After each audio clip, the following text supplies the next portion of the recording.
नमस्कार। आदरणीय बुवा आमा दिदीबहिनी तथा दाजुभाइहरू, म आज एक अत्यन्त संवेदनशील घडीमा तपाईहरू सामु उपस्थित भएको छु।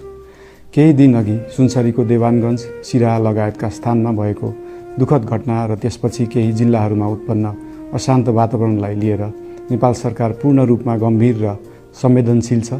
यस दुःखद घटनामा परि निधन हुनुभएका हाम्रा नागरिकहरू जयप्रकाश मेहता, ओम प्रकाश मेहता र गणेश यादवप्रति म भावपूर्ण श्रद्धाञ्जली अर्पण गर्दछु।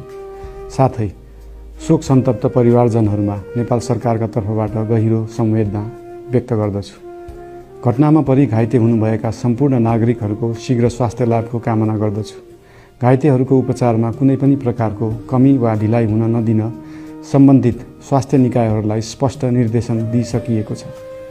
घटना भए लगत्तै सबै सुरक्षा निकायहरूले तत्काल घटनास्थलमा पुगेर परिस्थितिलाई सामान्य बनाउने, थप अप्रिय घटना हुन नदिने र शान्ति सुरक्षा कायम गर्ने प्रयास निरन्तर गरिरहेका छन्। घटनाको निष्पक्ष छानबिन गरी दोषीलाई कडा कानुनी कारबाही गर्न गृह मन्त्रालयले छानबिन समिति गठन गरिसकेको छ। म सबैमा विश्वास दिलाउन चाहन्छु कि यो छानबिन पूर्ण रूपमा निष्पक्ष र पारदर्शी हुनेछ। घटनामा संलग्न दोषी जो कोही भए पनि कानुनी दायरामा ल्याउन सरकार प्रतिबद्ध छ। अवस्था थप नबिग्रियोस्, कुनै पनि नागरिकको जनधनको क्षति हुन नपाओस् र स्थानीय स्तरमा विश्वासको वातावरण बनोस् भन्नका लागि नेपाल सरकार निरन्तर क्रियाशील छ।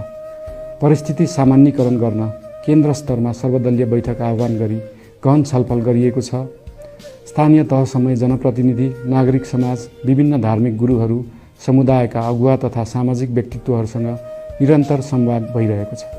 स्थानीय स्थितिको प्रत्यक्ष अनुगमन गर्न, पीडित पक्षसँग संवाद गर्न र शान्ति सुरक्षालाई थप सुदृढ बनाउन गृहमन्त्री स्वयं सो स्थानमा पुगिसक्नु भएको छ।